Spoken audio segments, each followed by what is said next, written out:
Alright, yeah, and welcome back to Magic Duels. This week we're taking a look at a subscriber deck by Attila Veres. Hopefully I pronounced your name correctly. I believe I did, but that is not me to judge. This week we're taking a look at Hogwarts Tribal, or Wizard Tribal. So this is a deck that I wanted to build next week actually, and then it was submitted to me, so we're playing it this week instead. So it's a mixture of, well, the game calls it control. I'm not sure if it's control or tempo. It does a lot of stuff. So let's get into the deck and show you how it works, shall we? So Wizard Tribal. Obviously, every single creature must be a wizard or have something to do with wizardry or witchcraft. So the key cards, our game winners that is, are Willbreaker, human wizard, and the Docent of Perfection. I cannot tell if that is how I'm pronouncing that correctly. If I'm not, then I have said it repeatedly in the games and I regret it. So we have a creature insect horror with 5 mana. Whenever you cast an instant or sorcery spell, put a 1/1 blue human wizard token onto the battlefield. Then, if you control 3 or more wizards, transform the Docent of Perfection, this horrible little thing here, and we make the final iteration. So it's an Eldrazi insect, 6/5 flying, and gives all our wizards +2, +1, and flying. And we still get to keep the ability to produce more wizards. So the way this deck gets down is it slows your opponent down. So much so that when you get to this guy, you play 1 instant, which is likely all you'll need to flip him. And then all your wizards get over the top, probably for about 20 damage, thereabouts. In playtesting that's worked, but you'll have to see if it works in the game, shan't you? So let's go right back to the bare bones of the deck. Let's go to the beginning. So King of the Wizards, Jace Vryn's Prodigy, human wizard. 2 mana, draw a card, then discard a card. If there are 5 more cards in your graveyard, exile him, bring him back as his Planeswalker form. So the main reason we want Jason here is for his interactions with our Willbreaker. Our Willbreaker, for those who don't know, is this guy here. So essentially, she needs people to get targeted. And once they get targeted, they become ours, because that is the wizarding way. So up to 1 target creature gets -2, -0 until the next turn. So it can slow our opponents down as well. That's another reason to play this card. We play a lot of tempo-related strategies by bouncing creatures, dropping their attack, and, you know, just generally being annoying to our opponent. Because that's what wizards are, they're an annoyance. So, his -3 ability, you may cast target instant or sorcery card from your graveyard this turn. If that card will be put into your graveyard this turn, exile it instead. So his -3 ability, give any instant or sorcery flashback, for those who are in the paper world and know what that is. So we can cast any of our instants and sorceries whenever we want, well, for the turn that we do it. So we might want to wipe the board and then wipe the board again, you never know. His ultimate isn't very useful for the deck, but if you get it down, it probably will win the game. It mills 5 cards every time you cast a spell, which is pretty cool. So as you can see, we have a lot of non-creature spells. So Harbinger of Tides, 2 blue mana. It's a merfolk wizard. You may cast Harbinger of Tides as though it had flash if you pay 2 more. So if you play it for flash, it costs 4 mana with 2 colourless. And when it enters the battlefield, you may return target tapped creature an opponent controls to its owner's hand. This ability will become more relevant as we continue onwards. So we've got a 2 of these guys. Blessed Alliance, another Willbreaker little combo. So for 2 mana, we've got an instant speed.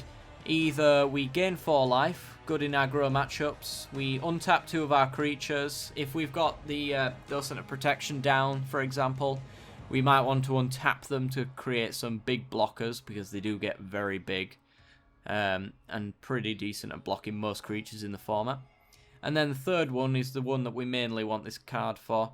Target opponent sacrifices an attacking creature. So that's a Celestial Flare, I believe. Let me just double check that. 2 mana Celestial Flare. Yeah, Celestial Flare. Target player attacks. It's only attacking creatures, though. That is the downside to Blessed Alliance, but who cares? Then we move on to Expose Evil. We've got 2 of these. So tap 2 target creatures. So we can use this to slow down our opponent, or we could use it as a Will Breaker trigger to take 2 of his creatures of our will. And then we get to Investigate, which means we get to put a clue token down. Which card advantage for a control deck is awesome. And did you know that only the pure stand tall in the light? Yes. Telling Time. 2 mana, 1 and a blue. Instant speed. Look at the top 3 cards of your library. Put one of those cards into your hand. 1 on top of your library and 1 on the bottom. So this is our early game card advantage in a nutshell. Allows us to filter the top 3 cards of a library and decide what we want to do with them. So if we're missing lands, then we obviously grab lands. If we've got 2 decent creatures, we do that. If we get a really crappy card we don't want, we don't pick it, and then we never see it again, which is awesome. So we've got 3 of them to help us out in the early game. It's mostly there for mana fixing. It does also help us get some of our early game creatures down as well. Declaration in Stone, 2 and a white, sorcery speed. Exile target creature and all other creatures its controller controls with the same name as that creature. Then that player investigates for each non-token creature exiled this way. So this has its upsides and it has its downsides in this deck. Upside is obviously it's a board wipe on token decks. Downside is if you have a Will Breaker out, it's both a downside and an upside, to be honest. If you have a Will Breaker out and you use Declaration in Stone to try and get rid of a token or something like that, or a creature in general, you target it, but then it becomes yours, and then when it exiles, you get the clue token. So they don't get the clue token for you removing their card, but you also don't get that board wipe effect. So be aware of that. If you've got Will Breaker down, this card does not work as intended, though it does have some interesting utility aspects to it anyway. Reflector Mage, another similar wizard. So 1, a white and a blue, human wizard, 2/3, which is a really nice body in the early game.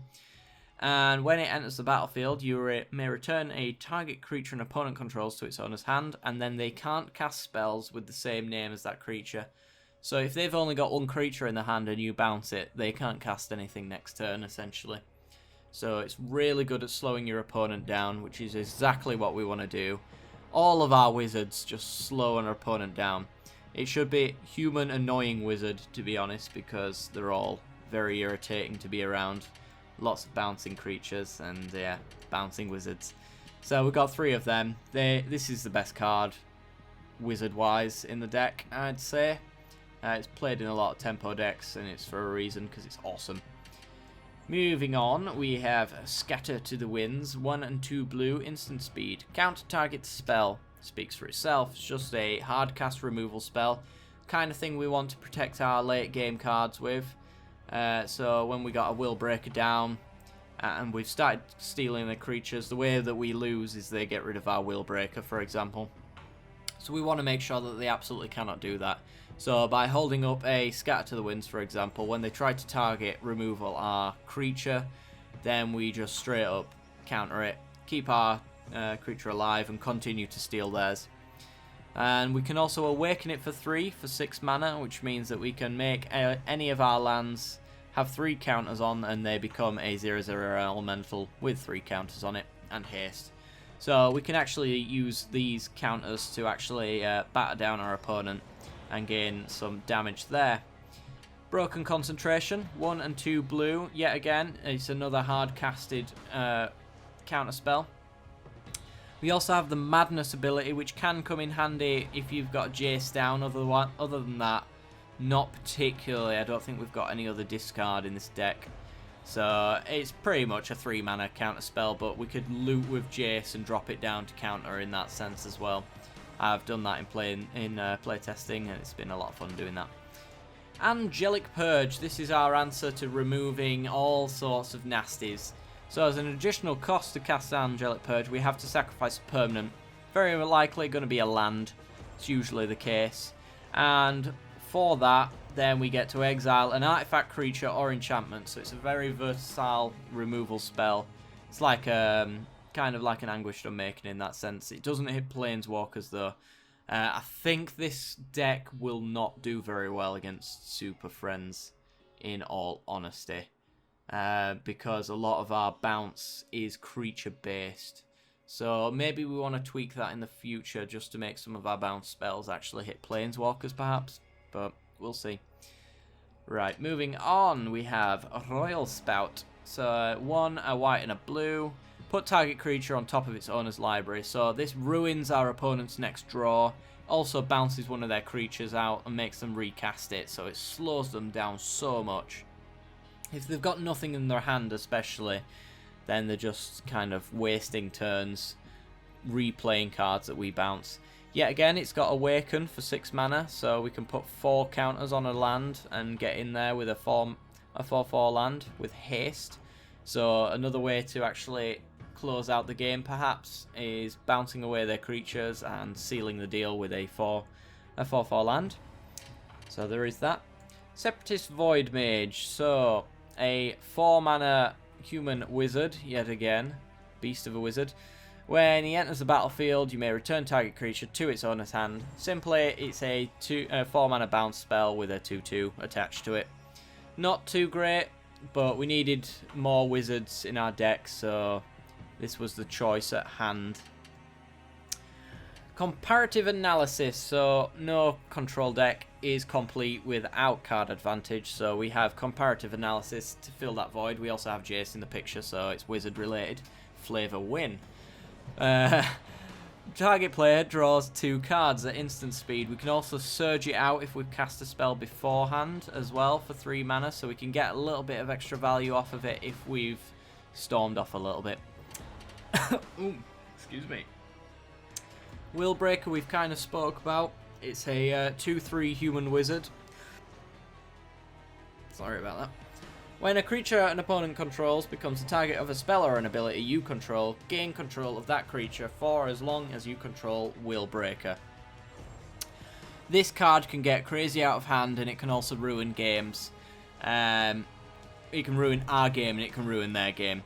So once this guy's down, what we want to do is we want to target their creatures as much as possible, which is where cards like Separative Void Mage come into play, because we no longer want to bounce their creatures, we want to steal them. We no longer want to put them on top of the library, although that's not a May ability actually. But Reflector Mage apparently does not bounce them back to the hand as well. Expose Evil, we can get 2 triggers off of that. Blessed Alliance, we can untap 2 target creatures. Their creatures, by the way, do not have to be tapped for us to select the untap 2 target creatures ability on them. We merely have to target them and then watch it fizzle away, and we get to take 2 of their creatures. So this is a Willbreaker deck in a nutshell, but it also has a wizard synergy with it. So obviously Docent of Perfection, 5 mana, 5/4 flying. When you cast instant sorceries, you get a 1/1 blue human wizard, and then when you've got 3 or more, which is very likely to happen because we've got 12 wizards in the deck in total. Oh, sorry, we've got 10 wizards with the Docent of Protection. So it's quite likely to happen. A lot of our creatures are bounce related as well, and we'll be leaving them back mostly to stop and protect our life total and stuff like that. So we're likely to, the turn after getting this guy down, flip him, and then this is pretty much the ultimate wizard right here. Then we have a singular planar outburst. I debated on whether or not to put an extra one in, but honestly I couldn't find the space or the cut. It's probably a Void Mage, but then it cuts down on our creature count, and I felt that it was betraying the wizard tribal a little bit to go so low on creatures. So I decided to only go with 1. It's been working out so far. I've not had too many issues. We can always flash back the planar outburst with Jace as well. So there's plenty of ways to cast this guy twice. But we also have an Awaken cost as well for 8. For a 4/4 land you control as well. Bear in mind that this is non-land creatures as well. So if we've awakened in the past as well, they won't be going anywhere by the planar outburst, which is awesome. So that's the deck in a nutshell. Let's move on to the lands. The lands are fairly simple. We've got 8 plains and 9 islands because we hit a lot of blue in the early game, especially a double blue. We might want to get this guy down early. For the most part though, we have double blues in our counter spells for turn 3, so we want to focus more on the blue side than the white. We have Prairie Stream, so it enters the battlefield tapped unless you control 2 or more basic lands. Very likely to stay untapped, though it has been known to not be the case. And then we have Glacial Fortress, enters the battlefield tapped unless you control a plains or an island. So we have our plains and islands, but also Prairie Streams as well. They are plains and islands, so we could tap land for Prairie Stream, Glacial Fortress untapped, perhaps. And then we have 3 Meandering Rivers for that extra double, because we do want to make sure that we have the double white, we want the double blue. We're also control, so we're playing a little slowly, so it doesn't matter too much that we're going quite deep on the dual lands, to be honest. This is the way that I've ended up going. No Evolving Wilds or anything like that, because our curve is quite late, so I don't want to thin out the deck in order to hit less lands. You really want to be up at 5 and hold up a counter spell before you play up the Docent of Perfection or the Will Breaker. Anyway guys, that is going to be the deck, so don't forget to check out the matches that should be following shortly after this, if not already. If you've enjoyed the content, then don't forget to leave a like. If you've loved it, then be sure to subscribe for more. But as always, I will see you next time. See you later, guys. Bye-bye.